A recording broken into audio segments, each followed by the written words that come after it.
a partir da reunião com os governadores de estado, um levantamento dos pleitos dos governadores. Já fizemos reuniões com todos os estados, reuniões bilaterais, sistematizando essas demandas, e nós entramos na reta final de organizar essas demandas, definindo aquilo que será feito com o Orçamento Geral da União, aquilo que será feito com concessão e dialogando para construir soluções de parceria público-privada para outros projetos. Portanto, buscando contemplar ao máximo a carteira de projetos apresentada pelos governadores. O presidente recebeu a Frente Nacional de Prefeitos. Hoje à tarde, ele recebe as associações nacionais e regionais de municípios, e com isso nós iniciamos a temporada de recepcionar os projetos dos municípios, projetos estruturantes. Inclusive, hoje à tarde, vocês estão convidados desde já, a partir das 15 horas, nessa reunião, o presidente lançará uma plataforma chamada Mãos à Obra, onde nós vamos pedir a todos os gestores públicos municipais e estaduais que entrem na plataforma e atualizem as informações de eventuais obras com recursos federais, não necessariamente a obra federal, mas com recurso federal, por exemplo, uma creche, uma escola que foi contratada, conveniada pelo FNDE, mas a execução dessa obra era por parte do município, e nós vamos, nessa plataforma chamada Mãos à Obra, pedir que ele atualize o cadastro daquela obra, qual a situação que está, anexar fotos, relatórios, dizer qual é a situação jurídica, se tem contrato em vigor, se o contrato foi cancelado, se não foi, se a empresa, eventualmente tendo contrato, se tem interesse em retomar a obra, e ele lançar na plataforma qual o orçamento atualizado que ele entende ser necessário para a conclusão daquela obra. Então, hoje a gente apresenta as diversas associações de prefeitos e vamos pedir, além da comunicação direta que nós faremos com todos os municípios, nós vamos pedir que essas associações nos ajudem a mobilizar os municípios. Por que eu estou dizendo isso? Porque isso fará parte, esse portfólio de retomada de obras, do PAC. Portanto, o PAC vai se estruturar não só do novo PAC, que, como eu disse, terá outro nome, do Plano de Investimento, não só de projetos novos, de obras novas, mas também de conclusão de um número enorme de obras. Só na área da educação são cerca de 4.000 obras paralisadas. Essas 4.000 obras, só as que estão iniciadas, nós temos uma estimativa de algo em torno de 4 bilhões de reais para a conclusão dessas obras, e nós faremos, portanto, um MP para viabilizar a conclusão especificamente dessas obras da educação. Então, esse conjunto de obras, eles comporão também esse novo plano de investimento, que, como eu disse, contempla obras federais, obras pleito dos estados e também pleitos dos municípios, com o volume das obras paralisadas, sejam elas de execução direta dos estados ou dos municípios ou do governo federal. E o prazo final, onde nós lançaremos esse novo plano de investimento, e a partir daí publicaremos relatórios periódicos para a sociedade através da imprensa e da internet. Final de abril, o presidente lançará esse plano, novo plano de investimento, que, como eu disse, terá um novo nome, que a área de comunicação trabalhará qual será esse nome, substituindo o antigo PAC. Então, final de abril é o lançamento desse novo programa, congregando esse conjunto de esforço. Junto com essa apresentação hoje, nós fizemos cada ministério de infraestrutura, da área de infraestrutura, apresentou aqui o plano de 100 dias, o que eles pretendem, que já entregaram, que é um volume bastante expressivo, e o que pretendem entregar ao longo dos 100 dias, além de sinalizar ao presidente o que está no seu planejamento para o conjunto do ano.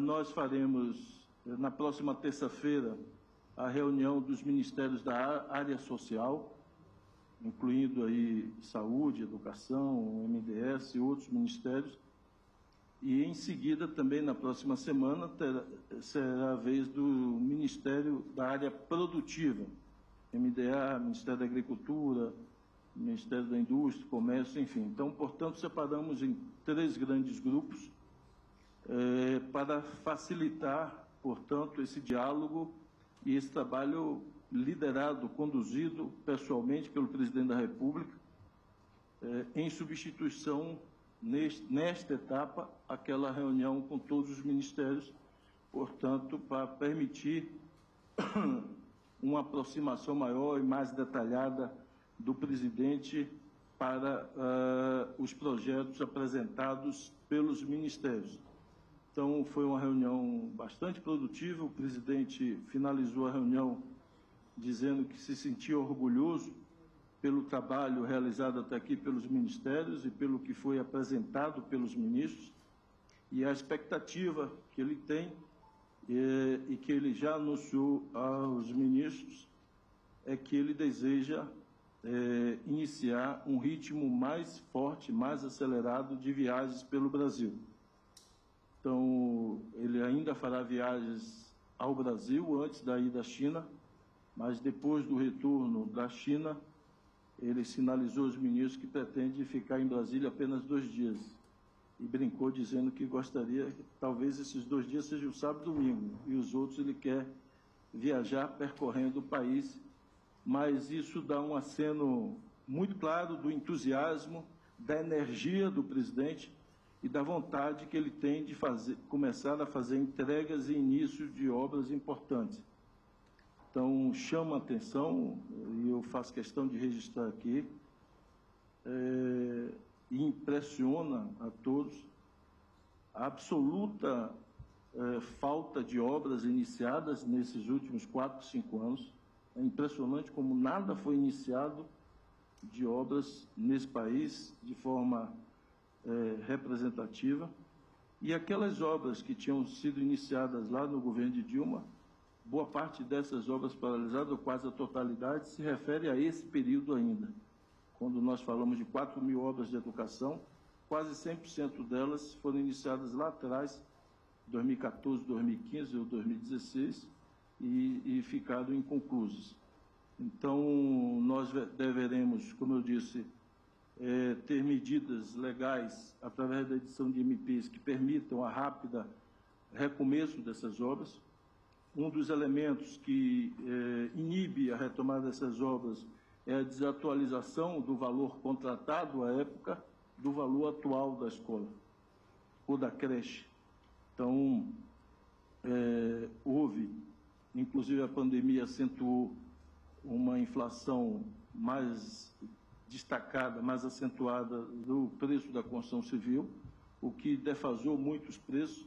Então, entre as medidas que nós faremos será a atualização desses valores, o que não era até então feito. Nós faremos a atualização para permitir a conclusão dessas obras. Então, com isso, a gente viabiliza a entrega de equipamentos importantes, como creches para as crianças, escolas de ensino fundamental 1, escolas de 6, 8, 10, 12 salas, que estão, muitas delas com 50%, 60%, 80% concluídas, e evitando com isso um recuo maior dessas obras. Como nós dissemos na entrega do Minha Casa Minha Vida, uma obra não entregue, quando ela chega a 90%, 95%, 80%, se você não continua a obra, ela vai involuir, porque seja o efeito do tempo, seja o efeito de vândalos que eventualmente roubam equipamentos já instalados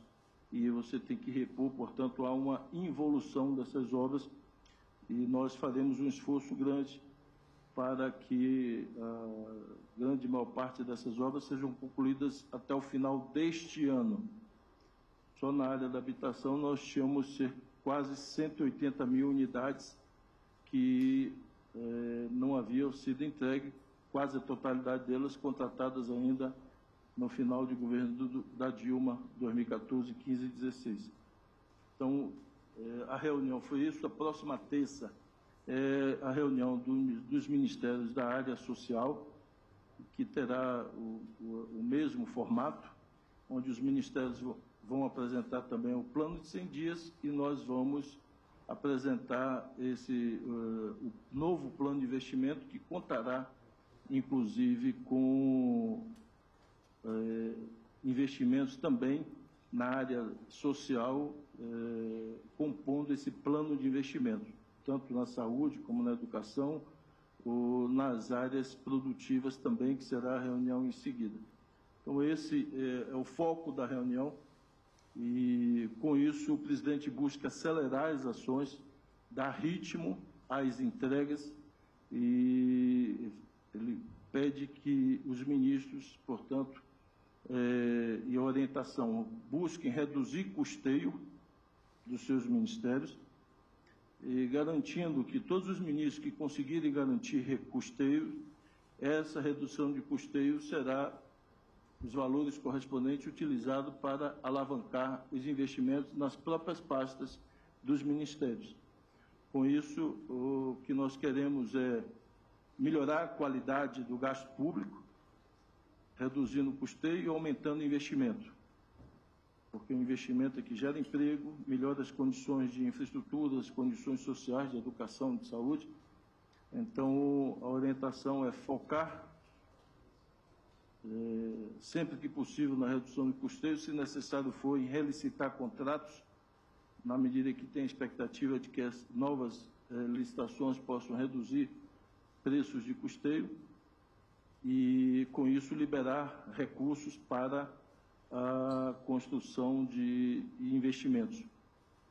E participaram, além dos ministros da área de infraestrutura, os ministérios da área meio, além da Casa Civil, o Ministério da Fazenda, o Ministério do Planejamento, o Ministério da Gestão, das Comunicações e da Secretaria-Geral da Presidência. E nós vamos construir juntos, com a área da Fazenda, do Planejamento, para viabilizar as PPPs, o Fundo Garantidor, que hoje, apesar de ter sido criado formalmente, ele foi esvaziado de recursos e é preciso remontar, portanto, ou montar, porque nunca foi efetivado, de fato, um Fundo Garantidor. O fato que o presidente quer sinalizar com a volta de investimentos bastante expressivos, investimentos prioritários, seja para a área de melhoria da qualidade de vida das pessoas, e isso me refiro aos investimentos de saúde, educação, de assistência, mas também investimentos em infraestrutura, em logística, que sejam capazes de reduzir custo das empresas, reduzir custo do setor produtivo, quando você investe em aeroportos, em portos, em estradas, ferrovias, você está reduzindo o custo da produção, você está estimulando o investimento privado e está sinalizando para os investidores do Brasil e do mundo que o Brasil voltou, e voltou para gerar emprego e para gerar renda. Nós, entre esses investimentos, estarão evidente a nossa intenção, o nosso desejo de mobilizar muito investimento privado. Quando eu me refiro a PPP, quando eu me refiro a concessões, eu estou falando de atrair investimento privado. Já fiz essa declaração, o ministro da Cidade também. Hoje voltamos a falar disso. Nos próximos dias, o presidente lançará o programa Água para Todos, que reunirá todos os investimentos correlatos à água, seja armazenamento nas barragens, nos grandes reservatórios, mas também na distribuição de água, no reabilitação ou no investimento de requalificação dos mananciais hídricos, com recuperação de rios e de mananciais de onde se retiram a água, mas também investimento no saneamento, no esgotamento sanitário. E, para isso, nós estamos finalizando uma série de reuniões que nós fizemos buscando promover o entendimento do setor privado com o setor público, principalmente as empresas estaduais, que detêm a maior parte das concessões de esgotamento de água do país. Estamos produzindo um decreto, eu diria que na quase sua totalidade será de forma consensual, setor privado para o setor público. Nesse setor nós depositamos uma confiança grande que atrairemos muito investimento nacional e também internacional, pelo modelo que e as garantias que esse setor pode dar, já que é um setor de tarifa regular, mensal, e de consumo básico da população.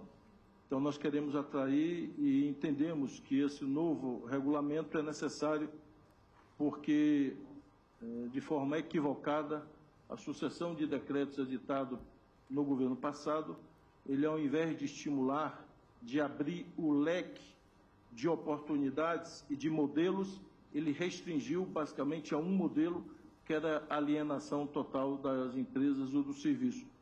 E nós entendemos que vivemos num país continental, um país com muita diversidade econômica, social, de renda, uma diversidade gigantesca de tamanho de cidades, de realidades, portanto, de infraestrutura diferentes. E a solução para o Brasil não é única, ela é diversa, ela é plural. E o que é excelente para uma cidade ou para uma região, o mesmo modelo não se replica em outras regiões. Portanto, a melhor forma de atrair o maior volume de recursos públicos e privados para o segmento é abrir o leque e as opções de investimento. É isso que o novo decreto, que nos próximos dias nós editaremos, buscará fazer, de sinalizar para o mercado a flexibilidade que o governo buscará para, com isso, liberar todos os investimentos que foram reprimidos ou impedidos de serem realizados nos últimos anos, face à restrição colocada pelos diversos decretos. Então, portanto, a reunião foi bastante rica, no sentido dos detalhes. Um material denso foi apresentado ao presidente, e esse material se transformará em agenda a partir do mês de abril, agenda nos diversos estados, nas diversas regiões, seja para entregar as obras que estão sendo recuperadas, seja para dar ordem de serviços e novos projetos, inclusive em concessões ou em novos leilões. Hoje, por exemplo, o ministro de Minas e Energia falou aqui da assinatura de contratos de novas linhas de transmissão da ordem de 3 bilhões de reais que estão prontos para assinar, e que até o mês de julho ele licita algo em torno de mais 9 bilhões de reais em novas linhas de transmissão para o país. Isso se faz absolutamente necessário, porque o Brasil hoje virou uma referência internacional em energia renovável. Os investimentos e os projetos, eles estão acontecendo nos estados brasileiros, e o gargalo que nós tínhamos até aqui eram as linhas de transmissão. Então, ouvindo pessoas do segmento, os investidores e os operadores atuais de energia eólica e solar, eles relatam que, em média, se deixa de utilizar hoje a energia produzida, algo em torno de 15% da energia gerada não se consegue consumir em função da ausência de linhas de transmissão. E muitos outros projetos, com estudos feitos, licenciamento ambiental feito, regularidade fundiária feita, não pode se materializar em investimento, em emprego, por falta de linha de transmissão. Então, não só o presidente assinará, e nos próximos dias, que já está pronto para ele assinar, 3 bi de novas linhas de contratos, investimento privado, como o leilão está sendo publicado, para que até o final do ano nós possamos também contratar mais 9 bilhões de linha de transmissão. Com isso, nós liberaremos muitos parques solares, parques eólicos ou parques híbridos que estão aí no pipeline de projetos de investimento em infraestrutura. Esse conjunto de ações que nós queremos deixar claro que a governança voltou, a gestão voltou e o Brasil voltou a ter governo, porque nada disso existiu nos últimos 4 anos, e esse é o relato unânime de todos os ministérios ao fazer o balanço aí dos últimos 4 anos e com isso nós queremos contribuir para, de forma decidida, a volta do emprego. Fica o único elemento que todos nós queremos ver acontecer o mais breve possível para viabilizar ainda mais rapidamente a volta do emprego, da renda, é a queda da taxa de juros. Porque a 13,75 não é fácil botar um projeto de PPP, de concessão, de pé a essa taxa de juros. É preciso que o Brasil que precisa de emprego, o Brasil que precisa trabalhar, o Brasil que precisa produzir na indústria, o Brasil que precisa vender no comércio, está ansioso na expectativa de ver a taxa de juros reduzir, para que a redução dessa taxa de juros possa viabilizar e colocar de pé projetos, porque é difícil imaginar uma taxa interna de retorno que consiga ficar de pé com quase 14% de juros. É o maior juro real do mundo. Não existe hoje país do mundo que pague maior juro que o Brasil. Então, é só o que falta para a gente ter uma alavancagem maior dos investimentos, a gente ver a sinalização e a materialização do início da queda da taxa de juros para que o Brasil volte fortemente a gerar emprego e acelerar a sua economia, que eu desejo de todos nós. O que eu acho que, em linhas gerais, acho que eu já falei isso tudo aqui, foi 25 minutos, então, falei bastante. Eu tenho uma reunião com o presidente, porque na sequência, eu ainda vou almoçar, eu acho que vocês também, e eu tenho uma reunião em seguida com o presidente. Uma ou duas perguntas só para a gente...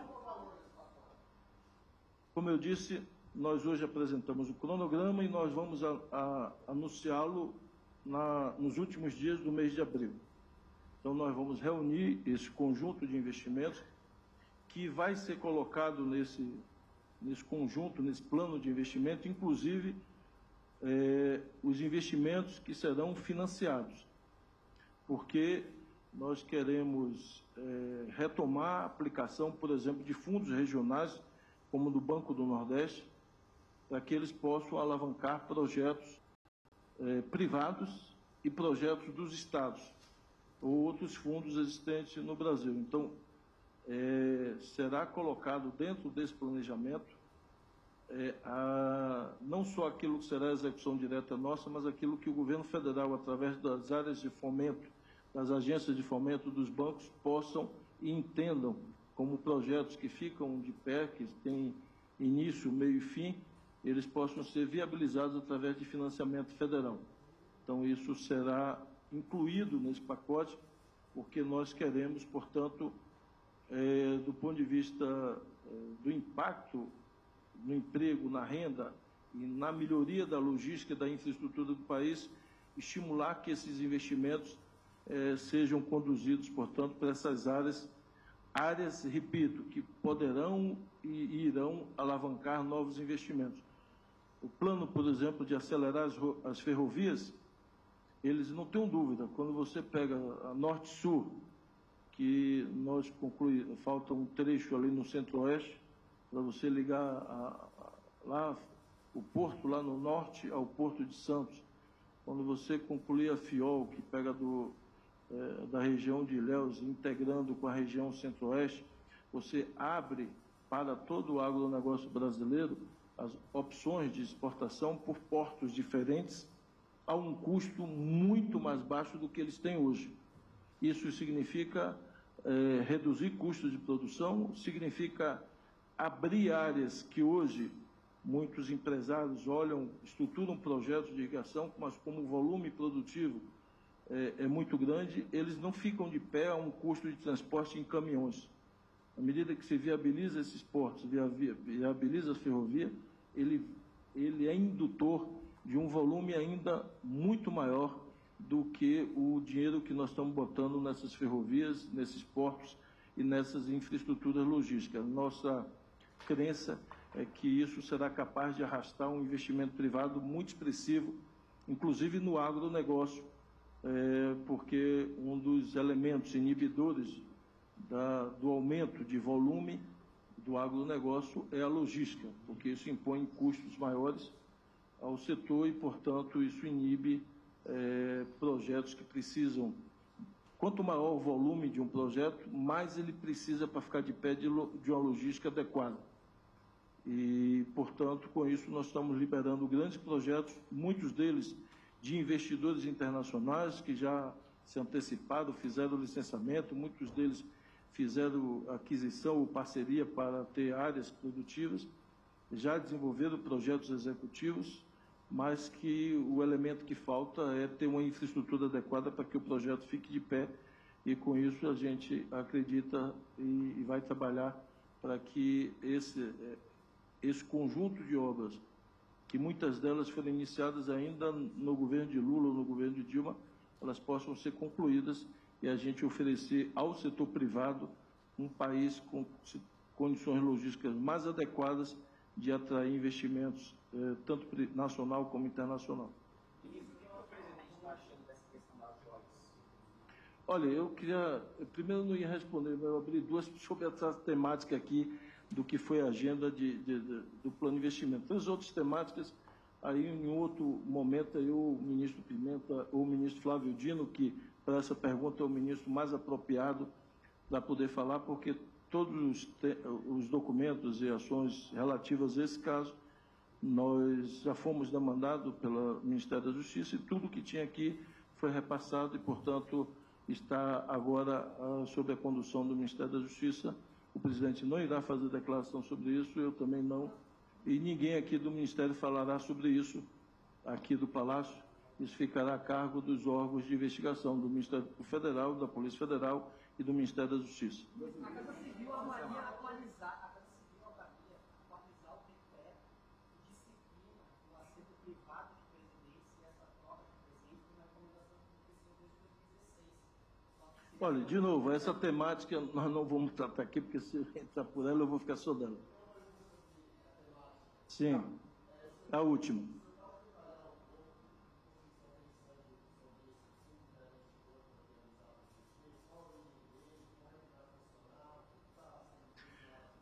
Olha, o Fundo Garantidor, nós não vamos inventar roda. Vários estados brasileiros já utilizam esse fundo há anos, esse modelo, e, portanto, o governo federal não vai inventar roda, vai fazer esta modelagem.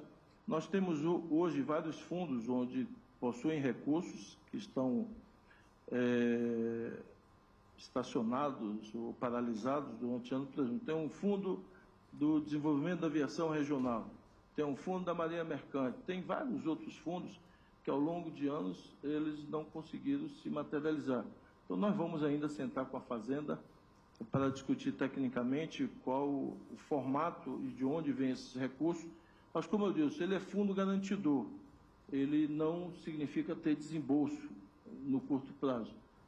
O próprio nome já o define, ele é uma garantia para, em caso de inadimplência do projeto. E, com isso, o recurso fica depositado no governo federal, assim como fica depositado hoje nos estados. A maioria dos estados, quase a totalidade dos projetos no Brasil, graças a Deus, ficaram de pé e, portanto, os fundos garantidores, na grande maioria, não foram utilizados. Mas ele é necessário para que os investidores consigam tomar empréstimo, porque quem vai financiar esses projetos querem garantias, né? Toda vez que você faz uma ferrovia, um porto, uma estrada, um metrô, e atrai o privado, a pergunta que quem vai financiar diz sim, e se o governo não adimplir com o pagamento da conta-prestação naquele mês, como é que você vai me pagar meu empréstimo? A resposta é com o fundo garantidor. Então, o fundo garantidor serve como se autodefine o fundo, para viabilizar o projeto, o financiamento do projeto. As agências e os bancos internacionais ou nacionais só passa nos crivos de aprovação das instituições financeiras, na medida que, além da garantia corporativa que os investidores normalmente têm que dar, o conjunto do investimento, se ele garantir, se o projeto tiver garantia. E, com isso, eu só quero dizer a vocês que isso pode liberar muitos projetos. Dá um exemplo, um trecho de rodovia. Você roda para tentar viabilizar esse trecho de rodovia como uma concessão. Aí, normalmente, o que era feito? Ficou de pé ou não ficou de pé? Ah, não ficou de pé como concessão, não. Significa que aquele valor máximo de pedágio que você imaginava que a população podia pagar não é suficiente para remunerar o investimento para aquele trecho de rodovia. Mas, muitas vezes, quando você olha o cálculo que foi feito, chegou perto de viabilizar, ficou 90% do que era necessário, 80% do que era necessário. Então, você pode entrar numa PPP com a contraprestação só de 10%. Normalmente, você tentava fazer uma concessão, batia na trave 90%, 85% do que era o indicador de viabilidade. Ah, não dá, vamos para a obra pública. Você sobrecarregava o orçamento da União com aquela necessidade de fazer a estrada, puxando 100% do valor da obra do orçamento da União. Se tivesse recurso, ótimo você fazer. Se não tivesse, ficava sem fazer. Com isso, com um esforço menor do orçamento da União, você vai entrar ali no que falta apenas. Se bateu na trave, deu 90% para a concessão, você vai fazer um projeto misto. Você vai botar pedágio e vai cobrar os 10%, e o governo entra com 10% daquele projeto, viabilizando aquele projeto. Então, isso vários estados fizeram assim. Por exemplo, nós fizemos uma ponte sobre o Rio São Francisco, na Bahia, ligando Xique a Barra, exatamente usando esse modelo. Rodamos, como o transporte ali era feito de balsa, nenhum investidor confiava nos números que a gente a priori apresentava, porque era tudo expectativa. Porque como não passava carro, só de balsa, quem diz que vai dar esse número mesmo que o governo está dizendo que vai dar? Quando você roda o modelo, inicialmente não batia 100% para viabilizar só pelo pedágio. Mas tudo bem, o que faltar a gente complementa na PPP. A obra foi antecipada em 11 meses. O consórcio vencedor antecipou em 11 meses e hoje praticamente está perto de chegar no ponto da gente não precisar colocar nenhum recurso, porque você coloca uma banda, 10 ou 15% para menos ou 10 ou 15% para mais. Se ultrapassar isso, nós vamos desonerar ou a tarifa que o usuário vai pagar, ou desonerar a contraprestação que o governo paga, porque o volume de tráfego alcançou aquilo que estava projetado ou ultrapassou em 10, 15% o projeto do volume de tráfego. Então, é um caso concreto de uma modelagem que não ficaria de pé se não fosse isso. Então, vários outros trechos, por exemplo, de rodovia, de ferrovia, a gente chega perto de dar viabilidade econômica numa concessão, mas não alcança o número por pouco. Então, muitos desses projetos, com um volume de recursos que a gente gastaria, às vezes, para fazer uma estrada, você pode liberar 10 obras, 10 trechos, porque se você vai completar só 10%, você pode usar aqueles 90% que você usaria para outras obras. Então, é um modelo que a gente aposta, acredita, e com isso nós vamos multiplicar o número de obras, assim como, por exemplo, no Minha Casa Minha Vida, a gente está avaliando aumentar o volume da faixa 2 que tem financiamento, melhorando um pouco o subsídio para essa faixa, e com isso muita gente que estaria ali na final da faixa 1, que tem uma renda, às vezes informal, que não pode ser utilizada para o financiamento, se você dá um pouco mais de subsídio, você pode explodir a parte de financiamento, e não só da faixa 1, ou seja, você migra pessoas que estariam na fila da faixa 1 do Minha Casa Minha Vida para a faixa 2, que não tem fila para receber as casas e tem gente demandando. Então, são várias mudanças e modelos que nós estamos adotando no sentido de acelerar investimento, acelerar a geração de renda. Gente, obrigado. Tem bastante. Nós vamos reunir, até o final de abril, nós vamos apresentar o plano de investimento e vamos, a cada momento, apresentando para vocês os dados. Tá certo? Obrigadinho. Sai.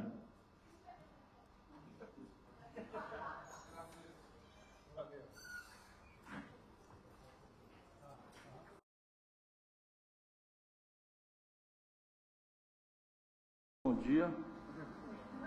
Para quem já almoçou, boa tarde. Mas, gente, primeiro agradecer a presença de todos vocês. Hoje nós iniciamos uma sequência de reuniões de ministros. Vocês se lembram, o presidente fez aquela primeira reunião no início do governo para fixar diretrizes, falar de expectativas que ele tinha em relação ao conjunto dos ministérios. Depois daquela primeira reunião, nós iniciamos a Casa Civil, junto com os ministérios da chamada área meio, uma interlocução com os diversos ministérios.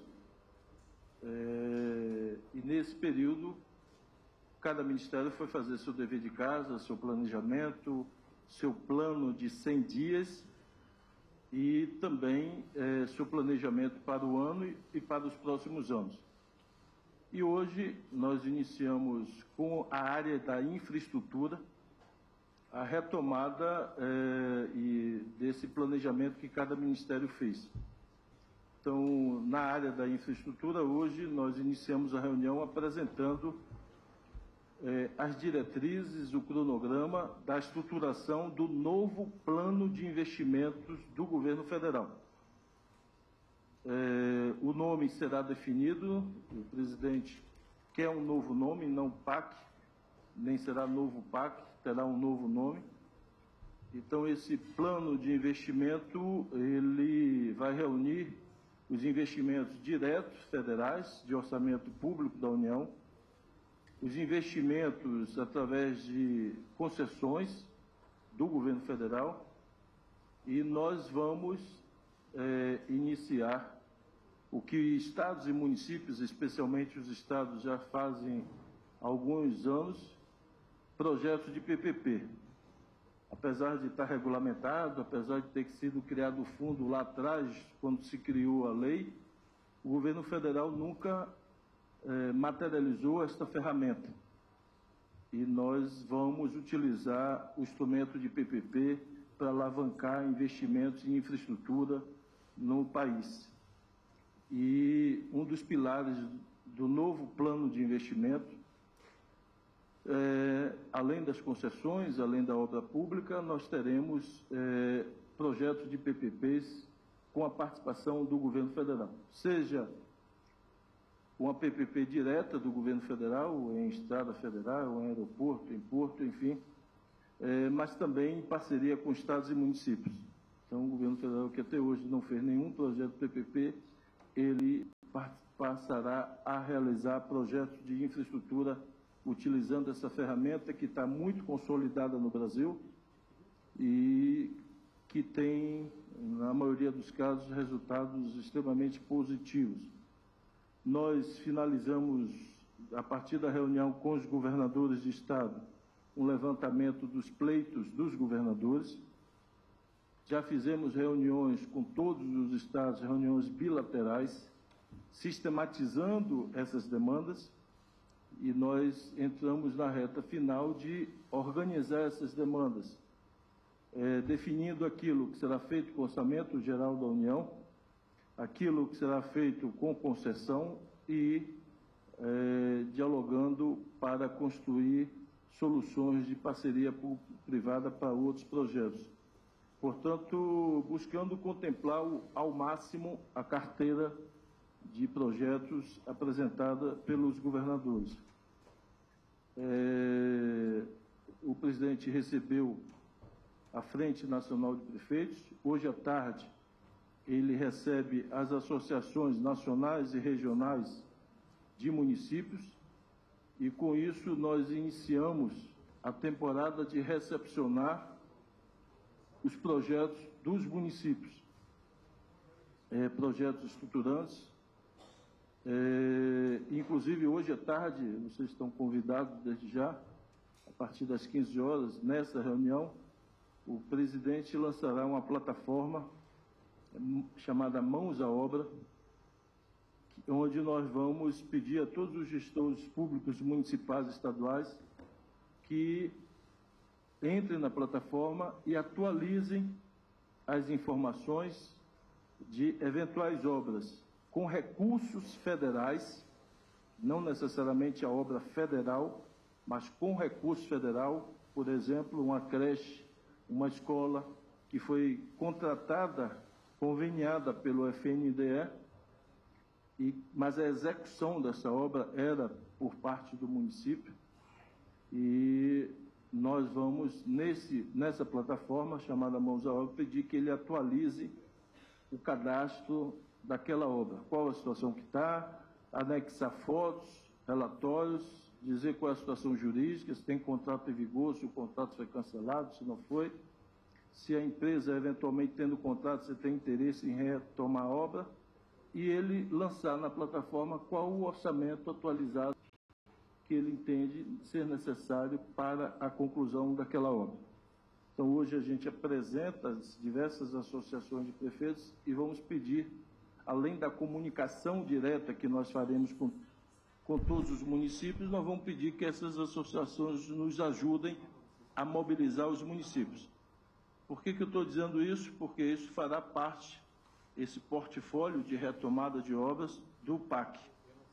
Portanto, o PAC vai se estruturar não só do novo PAC, que, como eu disse, terá outro nome, do Plano de Investimento, não só de projetos novos, de obras novas, mas também de conclusão de um número enorme de obras. Só na área da educação são cerca de 4.000 obras paralisadas. Essas 4.000 obras, só as que estão iniciadas, nós temos uma estimativa de algo em torno de 4 bilhões de reais para a conclusão dessas obras, e nós faremos, portanto, um MP para viabilizar